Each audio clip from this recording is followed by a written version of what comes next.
नमस्कार मित्रों। अगर एक दिन अचानक तुम अपने ही जीवन से पूछो कि मैं सच में कौन हूं, तो क्या तुम्हारे पास उत्तर होगा? क्या तुम केवल ये शरीर हो या उन रिश्तों का नाम जो दुनिया ने तुम्हें दे दिए हैं? आज की कथा एक ऐसी स्त्री की है जो जिम्मेदारियों के बीच अपने असली स्वरूप को खोजने निकली। जब संसार की भीड़ में, रिश्तों की आवाजों में, जिम्मेदारियों की अनगिनत परतों में कोई स्त्री अपने ही भीतर धीरे से पूछती है, मैं कौन हूं, तब समझ लेना कि उसकी आत्मा जागने लगी है। क्योंकि ये प्रश्न साधारण नहीं होता। ये प्रश्न तब जन्म लेता है जब मन थक चुका होता है बाहरी पहचान से और आत्मा चाहती है कि अब सत्य सामने आए। मित्रों, वो स्त्री भी साधारण थी, बिल्कुल साधारण। उसके पास कोई आश्रम नहीं था, कोई चमत्कार नहीं था।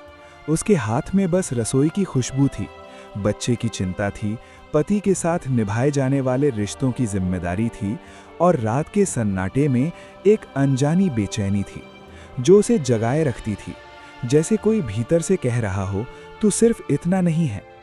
दिन भर वो मुस्कुराती, समझाती, निभाती, संभालती, पर जब सब सो जाते और घर में शांति फैल जाती, तब उसका मन बोल उठता, क्या यही जीवन है? क्या मैं केवल भूमिका हूं? क्या मेरी पहचान बस संबंधों से है? और वो इन प्रश्नों से डरती भी थी, क्योंकि इन प्रश्नों का उत्तर अगर सच में मिल गया तो शायद पुरानी पहचान टूट जाएगी। एक दिन वो रो रही थी। कारण बहुत बड़ा नहीं था, पर भीतर का बोझ वर्षों का था। उसे लगा कि कोई उसे पूरी तरह नहीं समझता, कोई उसकी गहराई को नहीं देखता। और उसी क्षण भीतर से जैसे कोई मौन स्वर उठा, जिसे समझे जाने की चाह है, वह कौन है? और वो रुक गई, आंसू थम गए, क्योंकि ये प्रश्न सीधा था, कठोर था और सत्य की ओर ले जाने वाला था। उसने सोचा, क्या मैं ये शरीर हूं? पर शरीर तो बचपन से अब तक कितनी बार बदल चुका। चेहरा बदला, आवाज बदली, ताकत बदली, तो जो बदल गया वो मैं कैसे हो सकता है? फिर उसने सोचा, क्या मैं ये मन हूं? पर मन तो हर पल रंग बदलता है, कभी खुश, कभी उदास, कभी आश्वस्त, कभी डरा हुआ। तो जो स्थिर नहीं, वो मेरा असली स्वरूप कैसे हो सकता है? और फिर पहली बार उसने महसूस किया कि जो ये सब देख रहा है, शरीर का बदलना, मन का डोलना, भावनाओं का उठना गिरना, वह कुछ और है, कुछ शांत, कुछ अडोल, कुछ ऐसा जो सिर्फ साक्षी है। जैसे आकाश बादलों को गुजरते देखता है पर खुद बादल नहीं बनता, जैसे समुद्र लहरों को उठते गिरते देखता है पर स्वयं लहर नहीं होता। धीरे धीरे उसे समझ आने लगा कि उसका दुख भी एक लहर है, उसका अकेलापन भी एक लहर है, उसकी समझे जाने की चाह भी एक लहर है, और वह स्वयं समुद्र है, विशाल, गहरा, असीम, जिसे किसी की स्वीकृति से बढ़ना नहीं और किसी की उपेक्षा से घटना नहीं। वह भगवान को पाना चाहती थी, वर्षों से चाहती थी। उसने जप किया, पूजा की, आंसू बहाए, व्रत रखे, पर एक दिन उसके भीतर ये प्रश्न उठा कि जिसे मैं पाना चाहती हूँ, क्या वो मुझसे अलग है? और ये प्रश्न बिजली की तरह गिरा, क्योंकि अगर भगवान अलग हैं तो खोज अंतहीन है, पर अगर भगवान अलग नहीं, अगर वही चेतना मेरे भीतर है, तो मैं किसे ढूंढ रही हूँ? उस दिन उसकी प्रार्थना बदल गई। उसने मांगना बंद कर दिया। उसने कहना शुरू किया, हे प्रभु, मुझे तुम मत दो, मुझे मेरा भ्रम ले लो, मुझे वो अज्ञान ले लो जो मुझे तुमसे अलग मानता है। और उसी दिन उसके भीतर हल्कापन आया, क्योंकि अब खोज बाहर नहीं, भीतर मुड़ गई थी। वह अब भी पत्नी थी, माँ थी, जिम्मेदार थी, पर अब उसे समझ आ गया कि ये भूमिकाएं हैं। जैसे नाटक में अभिनेता कई पात्र निभाता है, पर मंच के पीछे वही रहता है, वैसे ही वो हर संबंध निभाती है, पर भीतर जानती है, मैं भूमिका नहीं हूँ, मैं वो हूँ जो भूमिका निभा रही है। और इस समझ ने उसे भागने नहीं दिया, बल्कि और स्थिर कर दिया। एक दिन फिर आंसू आए, इस बार खुशी और दर्द दोनों के, पर उसने उन्हें रोका नहीं। उसने उन्हें देखा और पहली बार उसने अनुभव किया कि आंसू गिर रहे हैं, पर भीतर कोई शांत है, जैसे कोई कह रहा हो, ये भी गुजर जाएगा।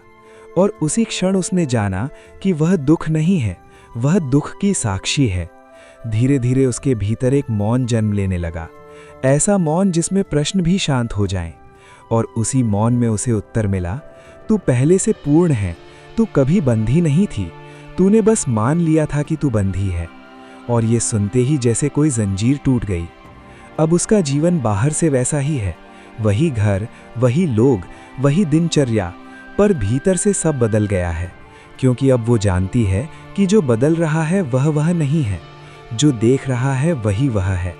और जो देख रहा है वह शांत है, मुक्त है, अडोल है। अब उसे समझे जाने की आवश्यकता कम हो गई है, क्योंकि जिसने स्वयं को समझ लिया उसके लिए संसार की मान्यता अनिवार्य नहीं रहती। अब वो प्रेम करती है, निभाती है, रोती है, हंसती है, पर भीतर एक साक्षी है जो जानता है, मैं शुद्ध चेतना हूँ, मैं असीम हूँ, मैं पूर्ण हूँ। जब उस स्त्री ने ये जान लिया कि वह शरीर नहीं है, मन नहीं है, भूमिका नहीं है, तब उसके सामने एक नया प्रश्न खड़ा हुआ। अगर मैं ये सब नहीं हूँ तो फिर डर किसे रखता है, चिंता किसे होती है, अपमान किसे चुभता है? और उसने देखा कि हर पीड़ा का मूल एक छोटा सा शब्द है, मैं। लेकिन वो मैं जो आहत होता है वह असली मैं नहीं, वह केवल एक कल्पना है, एक कहानी है जो वर्षों से दोहराई जा रही है। वह बैठी और अपने ही जीवन को चलचित्र की तरह देखने लगी। बचपन, युवावस्था, विवाह, माँ बनना, रिश्तों में उतार चढ़ाव, उम्मीदें, टोटन, फिर संभलना, सब एक एक दृश्य की तरह उसके सामने आने लगे। और उसे पहली बार एहसास हुआ कि इन सब घटनाओं में एक चीज़ कभी नहीं बदली, देखने वाला, जानने वाला, अनुभव करने वाला, वही शांत साक्षी। उसने अपने मन से कहा, तू क्यों हर बात को पकड़ लेता है, क्यों हर शब्द को दिल पर लिख लेता है? और मन ने उत्तर दिया, क्योंकि मुझे लगता है मैं ही तू है। और वो मुस्कुराई, क्योंकि अब उसे पता था कि मन उसका उपकरण है, उसका स्वामी नहीं। धीरे धीरे उसने अभ्यास शुरू किया। जब भी कोई उसे समझ नहीं पाता, वह भीतर देखती और पूछती, कौन आहत है? जब भी कोई उसकी प्रशंसा करता, वह फिर पूछती, कौन प्रसन्न है? और हर बार उत्तर आता, मन। और वो फिर स्वयं को याद दिलाती, मैं मन नहीं हूँ, मैं मन की साक्षी हूँ। एक दिन ऐसा भी आया जब उसके अपने ही घर के भीतर शब्दों की हल्की सी कठोरता ने उसके हृदय को छू लिया।